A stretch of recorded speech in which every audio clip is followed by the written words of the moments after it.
mystery still lost in time. They were known for believing in ancient traditions thought to sustain their well-being and beauty. These traditions used elements that originated from sacred plants. It was said that these plants were gifts received directly from the gods. Indeed, it was also said that these people had descended directly from the gods as well.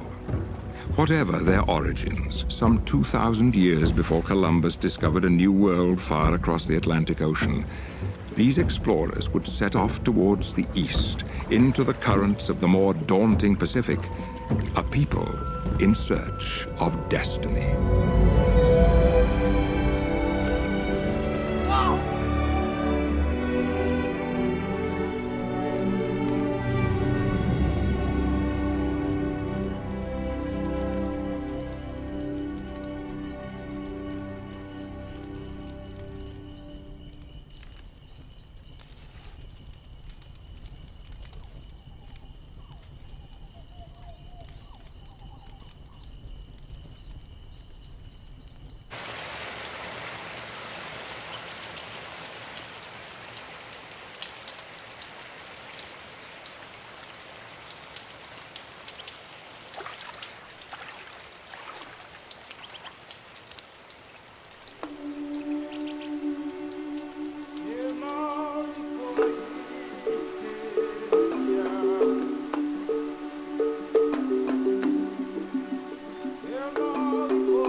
And so they came, these ancient explorers, venturing from island to island across the perilous seas over a course of centuries. Stewards of the ancient gifts, they carried forth their treasures, planting and nourishing these wonders of nature, which would bless their lives and the lives of generations to come. Whenua, te whenua. Te rai, e te rai. E te atua e. Amai te mai te e hotu. Here, in this most perfect environment, alongside their sacred plants, these people would flourish.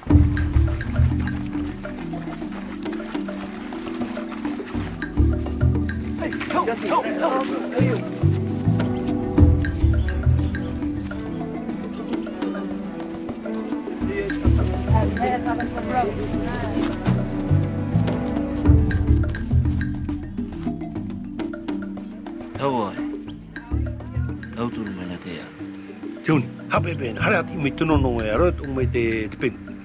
Hai tini, hauti.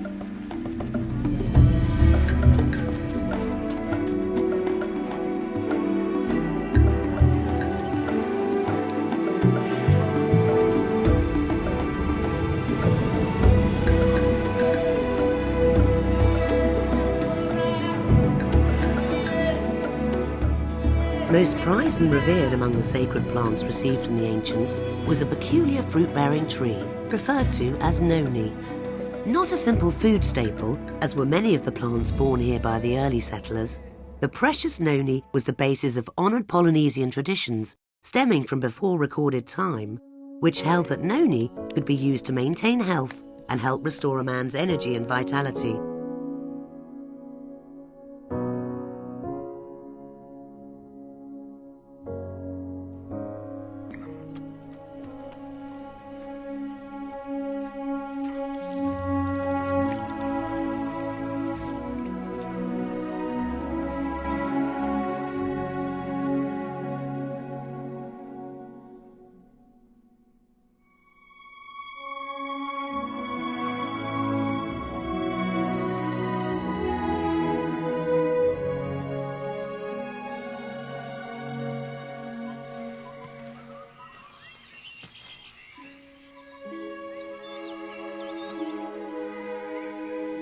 Indeed, the lives and culture of the early Polynesian people were profoundly blessed by the mystical noni. Their destinies were intricately intertwined. Together, they had been swept away to this remote island paradise from which all Polynesia would spring. Here, nurtured by pristine bounty, they had thrived. And yet to the rest of the world, these people and their sacred noni were otherwise forgotten or unknown. But such would not last forever. Nearly 2 centuries later, Ralph M. Heineke would receive his doctorate in biochemistry from the University of Minnesota. Upon this accomplishment, his first desire was to escape the cold Minnesota winters, and so he took a job with the Dole Pineapple Company in Hawaii. My assignment was to find application for the enzyme which I had to develop a method for producing from the pineapple stem. Here was this tropical island with many plants which I had never seen before. And among them was a strange green fruit called noni. Based on the findings of his research, Ralph Heineke would publish key articles in several scientific journals on the beneficial properties of the noni plant. Within only a few years, these articles would spark the interest of a man being led on his own journey of discovery. Through the initial discoveries of this fruit, I realized the great potential. And it was when I came across a paper by Ralph Heineke. He described in this paper the mechanism of how and why it works. Everywhere I went on the island of Tahiti, the most interesting things happened. The native Tahitians began telling me stories of the nono fruit, how it helped their grandmother or their grandfather, their aunt, their uncle. But there was still a major obstacle. There simply wasn't enough fruit to support a large company. Through a translator, however, I learned that there was a super abundant supply of the nono fruit on the islands of Marquesas, nearly 1,000 miles away.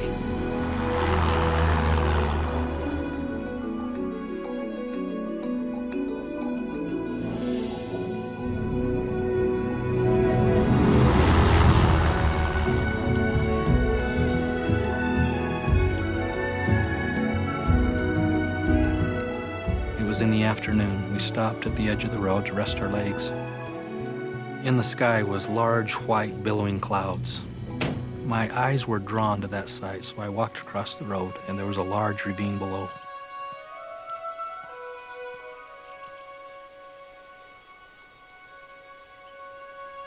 It was a stunning sight.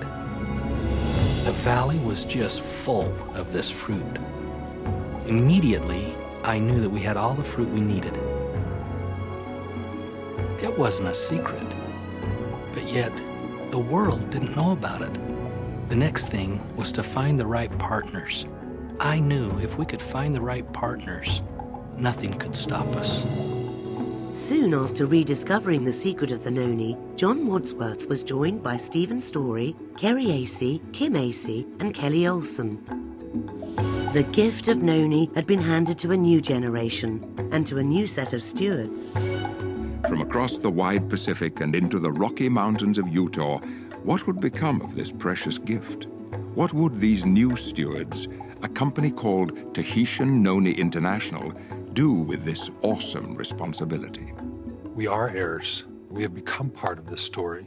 And I have to tell you, we can't think of the history of noni without feeling emotionally tied to every single person and event that has taken place, since, 4,000 or 5,000 years ago when it first became noticed by man. To be sure, a promised day will come, not so long from now, when Tahitian Noni Juice has been received by all the world. A day when this singular fruit from this exotic corner of the earth is planted in the hearts and minds of people everywhere. For Tahitian Noni Juice, a day of fulfilled destiny.